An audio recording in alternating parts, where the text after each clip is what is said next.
Hello. This is the first episode of the making of my bunny vest, and so today I just wanted to go over quickly the decisions that I've made in starting the bunny vest.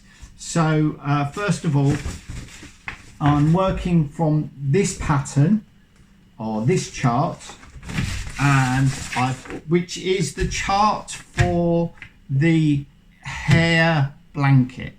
So when I designed the hair blanket, I knew that it could be made into a vest. I knew that the size, the amount of stitches that I used, I could make it into a vest if I wanted to at a later date. So I specifically had that in mind.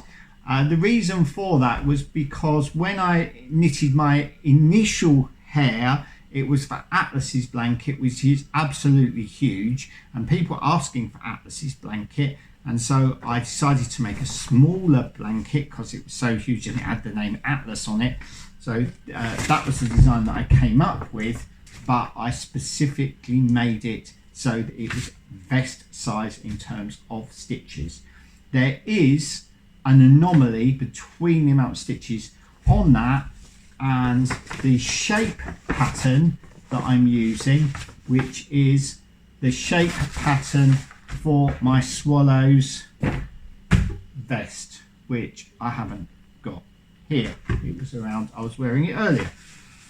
Okay, so on this there are 200 stitches, and on that there are 190 stitches. Now I know that when I knit 4-ply yarn with 3.5mm needles, I know that I knit 8 stitches to the inch. So I know, here comes the postman, he always does. I'm hoping he's going to bring me something really nice today, but no, he hasn't. I know that if I was to knit it 200 stitches on the front and 200 stitches on the back, that would work out as roughly 50 inches. Now I like to wear things oversized, and I'm quite a large man, so my chest measurement is 46. So I would really want to have an extra 2 inches, 48. So it gives a little bit of leeway in case there's some shrinkage or whatever if I make it a 50, but I don't mind if it's oversized. So that's why I've decided to go with, so I'm adding an extra 5 stitches of just brown in this case, an extra 5 stitches there, and an extra 5 stitches there. But if I wanted to make it smaller, when I designed this pattern, I deliberately made it so that I could shave off stitches on either side of here if I wanted to make it smaller. So if you wanted to make it smaller, you could just say take 8 stitches off this side and still keep the same arm shaping, but take 8 stitches off there, and you could take 8 stitches off there, and you'd lose an inch there and an inch there and an inch on the back, another inch on the back, so you'd lose 4 inches all the way around.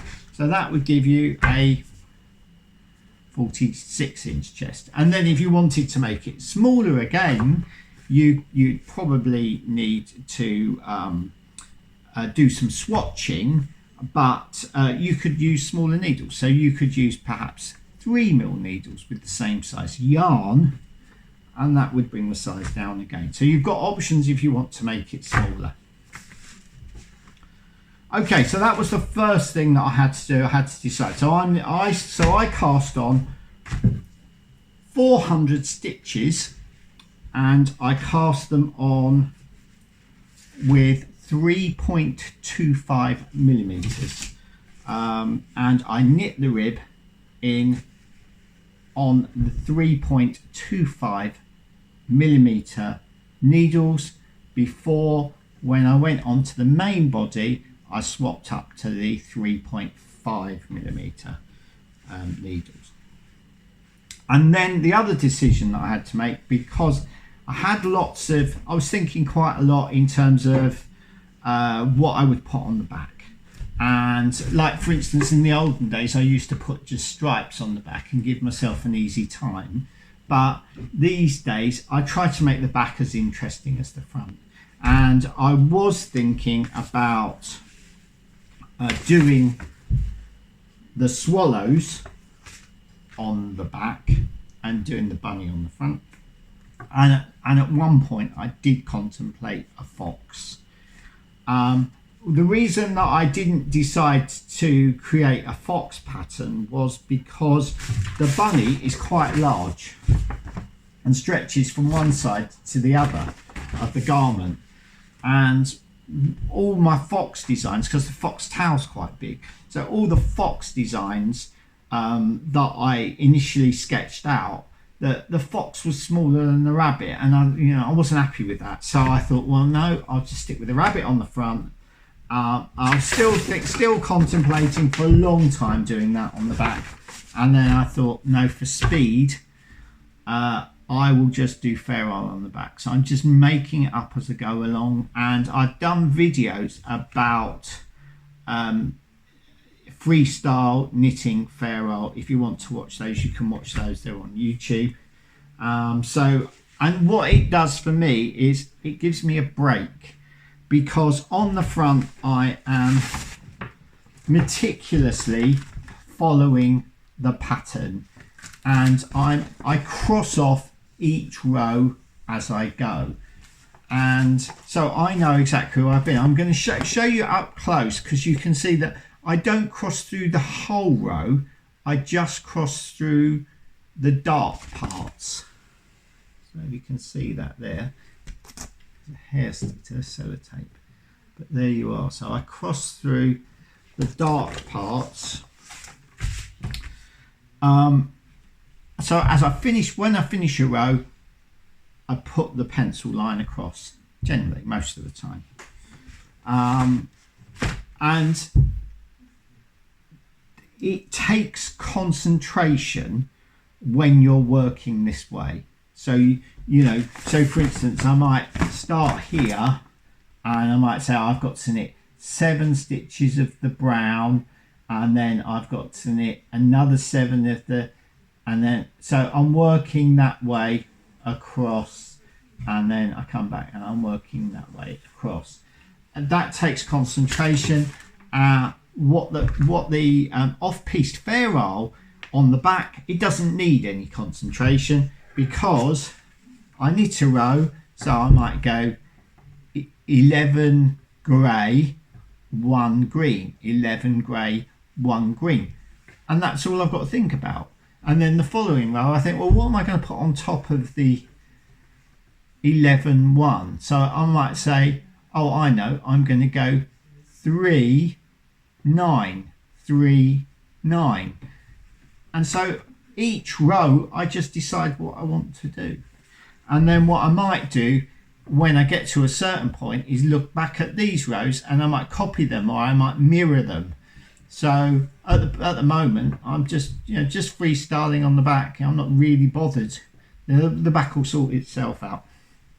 Okay, so the other thing that I wanted to talk about was colour, and because I'm working from the Wee County Yarns, this is called a cake box, and they're all jumbled up now. They were all nicely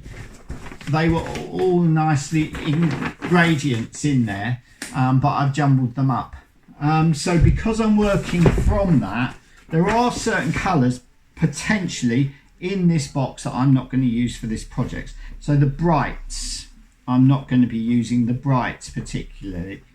So anything that's too sort of in your face probably aren't going to happen in this project.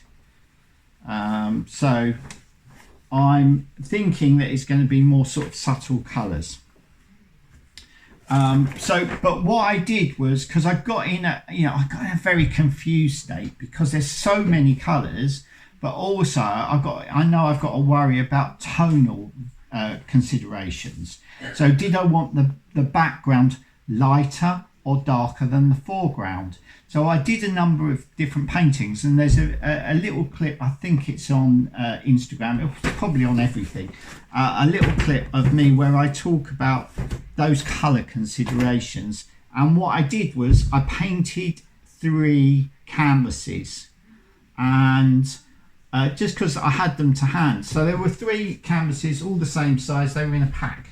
So I painted those 3 canvases, and the first one that I painted had a light green background with darker flowers and darker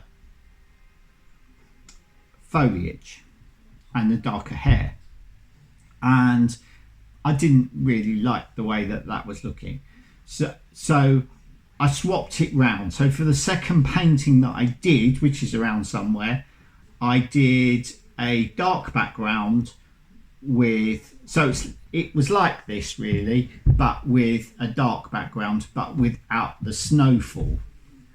And then the third one that I did, which is the one that I've decided to use, was similar to this, and that sold. So what happened was that I reproduced it. So I painted over the first painting and reproduced it just to keep it in my mind, and just to have it in my head. So this is what I'm painting. And since then I thought, well, you know, it's meant to be spring, it's meant to be a March hare, you're not going to have snowfall, hopefully. And I thought, well, really, it's more petalful. It's blossom petals falling from the trees. So that's what it is in my head. So this is what I'm working. So what I've decided is I'm going to do, it's not really ferrule on the front. Sorry, I'll just put that back. Hey, it's all wonky donkey. Mrs. Smith will tell me off. Okay, so on the front, I'm changing colour across. This was knitted Intarsia, so this was knitted flat. So I knit the dark colour along, and then I picked up the light grey, knitted that across, and then swapped back onto the dark colour. And I have lots of threads on the back, and then when I come back, I pick that up, that thread up, pick that thread up, knit that bit, and then come back, drop the dark colour, pick the other one up, go knit across, drop the lighter colour, pick the darker colour up, go across. So that's Intarsia. Because I'm knitting in around, I can't do that. So because I can't have anything hanging off the back, because they'll be in the wrong place. So I'm having to fudge Intarsia, because so ferrule, true ferrule, you're knitting 2 colours across a row. So this isn't ferrule. It's ferrule on the back because I'm knitting 2 colours across a row, but on the front I'm knitting pink and green. So for instance, here I'm knitting along and I'm knitting green, and then I'm changing to pink, and then I'm knitting green, and then I'm changing to pink. So I'm carrying, and what I'm doing is I'm carrying the darker colour, say for instance black, just call it black, for instance, it's dark grey, but I'm carrying the black across there, all the way across, but I'm dropping the pink, and I am